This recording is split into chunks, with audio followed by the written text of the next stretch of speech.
Alright guys, welcome back. Today we're going to get into the Merc. And what I mean by getting into the Merc is not go crazy on it. But what I need to figure out is, even though I'm sitting back here in line with the passenger, still can't get feet in there. Now, if you've ever seen a Merc, you'll know that they're actually a smaller car than the Commodore. So what that means is less leg room, bit of headroom, which is not bad, but mainly the dash goes straight down and I need feet room.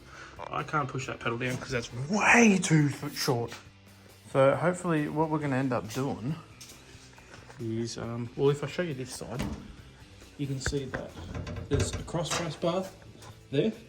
If I can take that out, obviously on the other side though, the driver's side, the car's driver's side, not the Australian driver's side.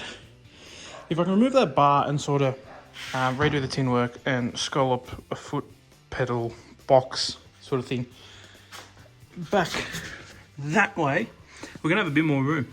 We've got to look at this. This isn't really welded on properly and I don't like that.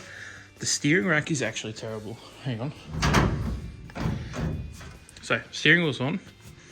I don't like, well, that's obviously just the nuts there, but see that? See, that's the spline that's steering, so view that. Yeah, that ain't good. It's got about 48 different bloody uni joints in it, so that's going to come out. What colour do you guys reckon? Tin work I'm keeping. Once I clean that up and go over with a wet rag and a cloth and make it a little shiny again, it looks hot. But the outside's going to be, yeah, redone. Don't know if I want to paint over the barnstormer. The dude who the dude who owned this car passed away of cancer, so I want to keep that for him. I'm also going to retire the old Benny Gatt Superflow heads spoiler. I'm going to hang that up because that's pretty cool. That's a bit of history there. And I'm going to put a new deck lid spoiler, like a carbon one. But yeah, it's if you've ever wanted to see this car, this is the video to see it on. It's not the best car in the world. No, by no means. It's square tube. It's not a double tubular chassis like these modern race cars are. It's an old RHS tube build.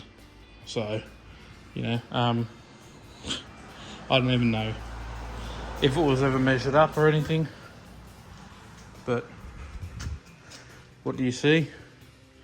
See that top of the halo bar is right up in the corner there, and then this side of the halo bar is sitting under that roof line. Doesn't really bother me, but it would bother a lot of people, but it is what it is. Motor wise, we all know LS turbo, standard bottom end, stock bottom end, sorry. But yeah, well, that's a quick walk around on the car because we haven't really gone into depth with it. So let's see if we can get into it. Righto, seats out, trans tunnels out.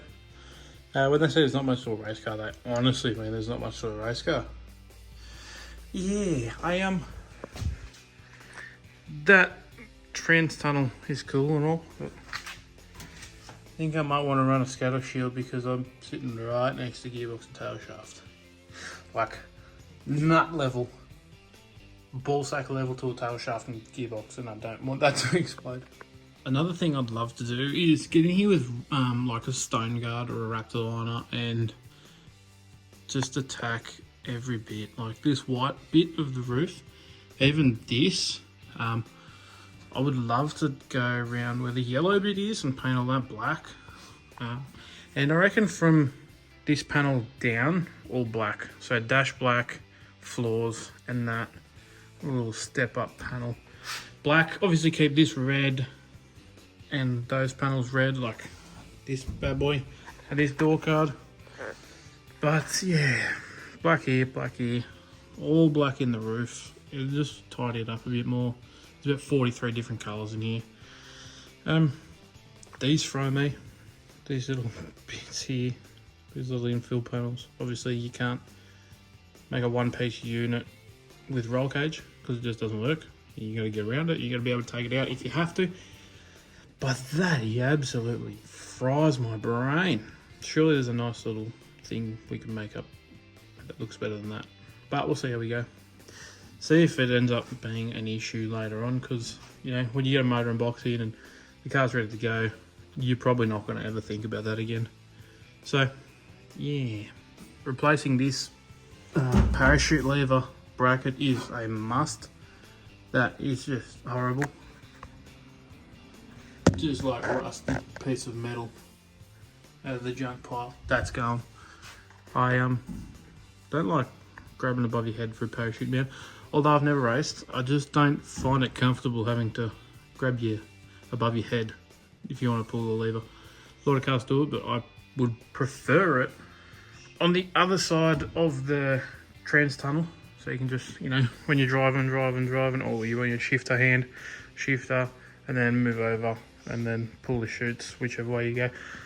I don't know, just make more sense. Less hand movement if you're in a bit of a battle with the car. You see some videos of dudes, they go down the track, it steps out on them, and parachute is a safety device that pulls you straight, believe it or not. Yes, its main purpose is to slow you down. But if you're out of shape and you pull the air handbrake, if you will, it straightens your car up a lot better. It's like when you got trailer sway and your trailer's doing these ones, you apply the brakes on the trailer and it'll pull you straight. Same principle as a parachute. So yeah, I'd rather it near the steering wheel, because if you get a bit sideways and you're doing these ones and you have to grab for the roof and you're doing these ones, yeah, I just don't like that.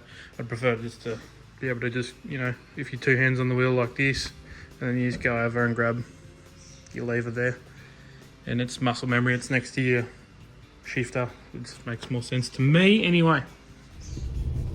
Righto, so we're just going to run into Super Cheap and grab some Raptor liner in a can. Yeah, they do that, and I've never used it before. I've only ever used Raptor liner 2-pack. So 2-pack is your hardened stuff, the stuff you get in a tin, and then you mix the hardener or the activator with.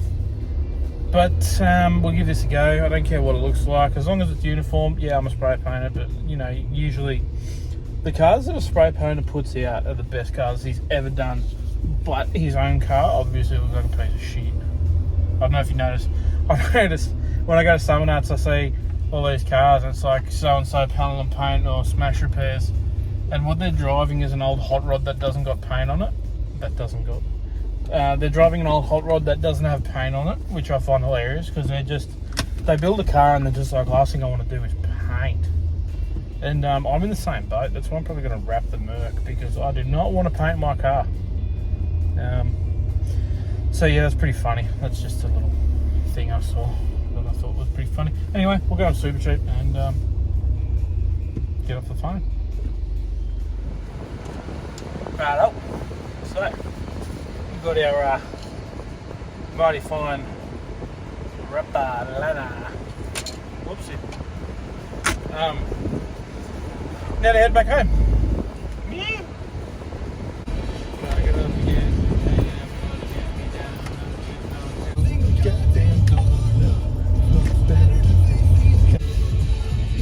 Johnny boy, get out of the fucking way!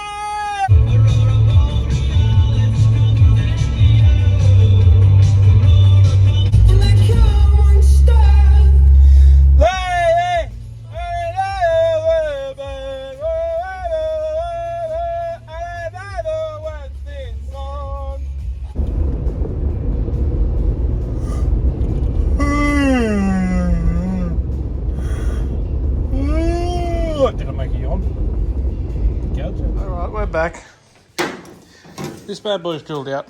It looks so good sitting there, but it looks ugly like this. So I might paint that as well. And that one. And I reckon I'm going to redo this. So this is just out there. Like, think about more room I could get. You know what's even crazy? If I brought that bar straight, if it didn't kink, if I brought it straight, I could then have extra room for my feet. I was really cracking the shits hardcore until I realised that there was one more holding it together. I was thinking, how the fuck do you get that out as one piece? And then there was one more. But now that it's out of the way, we can really see what's going on here. Just bar work. Come around here.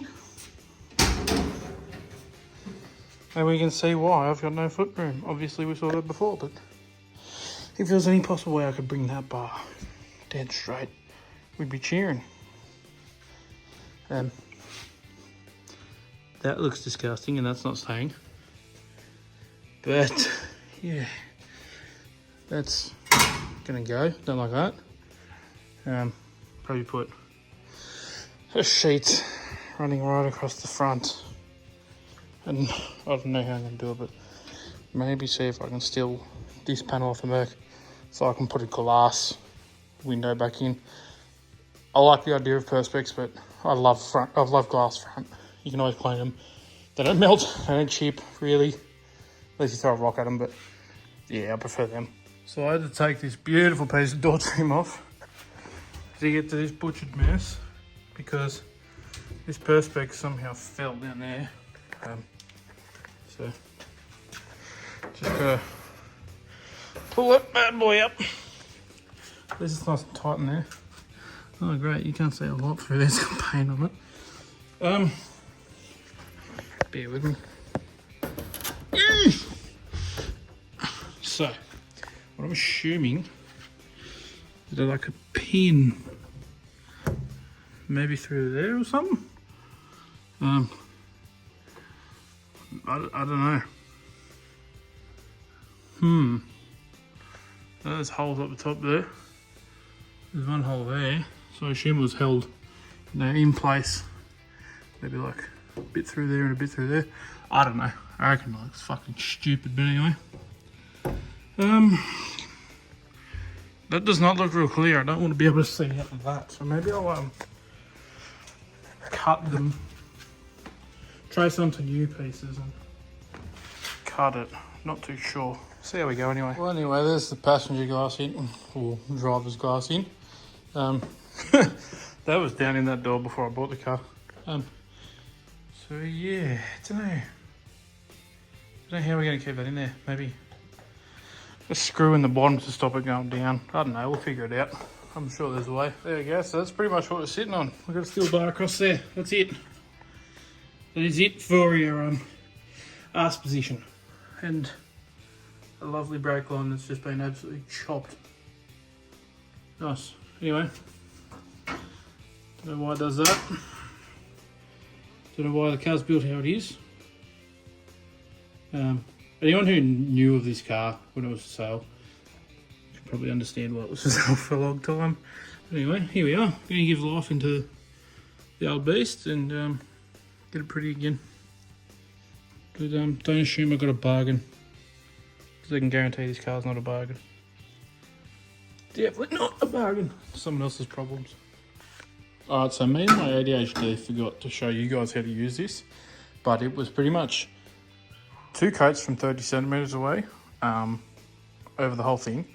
Sat for 15 minutes in probably say 25 degree heat, and then yeah, after 15 minutes come back, another 2 coats. It's not bad. Like, I wouldn't put the shit on a brand new Ranger Raptor tub bed. But I mean, it's good for underneath cars. If you want to do your boot in like say a VL or a Commodore or whatever you got. But it's not that bad. Like, it's more the evenness that's annoying. But I mean, this is a test panel, and we're going to create a new one of these without 50 million holes. So that'll sit somewhere there like that, being a new piece. And if we open the door, looks good from in there. Sorry about the glare from the sun. Not much I can do about that, but yeah, you get the point. It's it's 25 bucks a can. Not overly bad. Wouldn't mind doing the floor pans in it. Well, that's the plan, that's what I said anyway.